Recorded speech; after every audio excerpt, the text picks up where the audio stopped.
giving away a $20 PlayStation or Xbox gift card. All you need to do to enter is like the video, subscribe, and leave a comment of which card you want. Enjoy the video.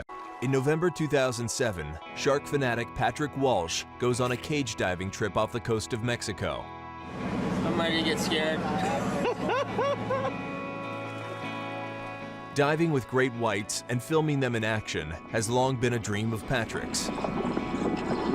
There's really nothing that is more powerful in the ocean than a great white. They just have awesome killing power, and they're also just such a beautiful, magnificent animal.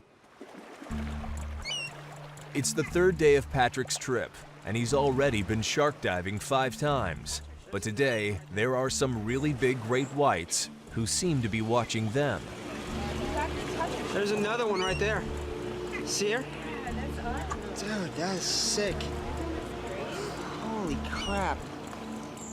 Patrick and his dive buddy Paul can't wait to get in the cage. But once they do, the sharks seem reluctant to get close. It's very slow. There's not really much going on in the water. No sharks to be seen. And so the two of us were kind of just sitting there waiting. Deep in the water, I see a shark coming up very fast. This shark was coming up after the tuna that was put out in front of the cage, about 30 feet out. I was just excited. In a split second, everything changed. This shark was just coming straight at the two of us.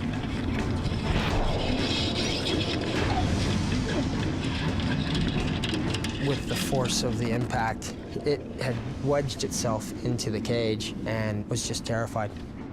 Great white sharks have a thing called a nictitating membrane that encloses their eyes, so just before they bite, they're actually flying blind.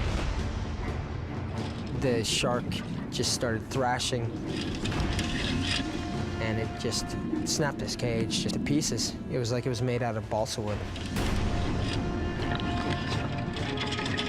Here you have a shark which weighs thousands of pounds, stuck inside of this little metal cage, and it's thrashing around trying to get out, and you see just how weak that metal is compared to this massive great white shark. I was just preparing myself for the inevitable. Getting bit in half, losing an arm or a leg. This was not a situation you get out of. Sharks can only swim forward, so this shark can't reverse, he can't go backwards. And it's nervous and panicking, there's nowhere to hide. I get pinned below the shark, and my fellow diver is above this shark, and I thought for sure he was gone. Patrick struggles through the escape hatch in the side of the cage, but now he's in the open water, at the mercy of whatever else is stalking nearby. In that few seconds, the shark was able to free itself. I'm holding on to this cage. I'm terrified. I'm positive that I just saw my dive buddy just get killed, and I was next.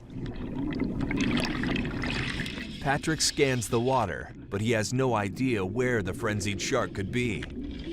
I felt like the hang bait that was out in front of this cage, and I just felt completely vulnerable. At any second, the great white that smashed the cage could come after Patrick again. Dangling by his airline, the only way back to the boat is back through the mangled cage. Those 5 seconds were probably the most terrifying of the whole experience.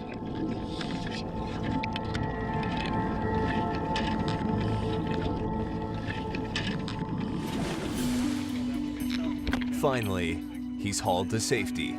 I'm wondering what happened to Paul. What happened to my dive buddy that was in this cage with me? I make it through the crowd, and he's just sitting there, laughing and having a ball. He just can't believe the same thing, that we both just walked away from this situation completely unharmed, not even a scratch. What is? Happy to be alive. You and me both, man. I was back in the water 15 minutes after the accident, and it will never deter me from what I love.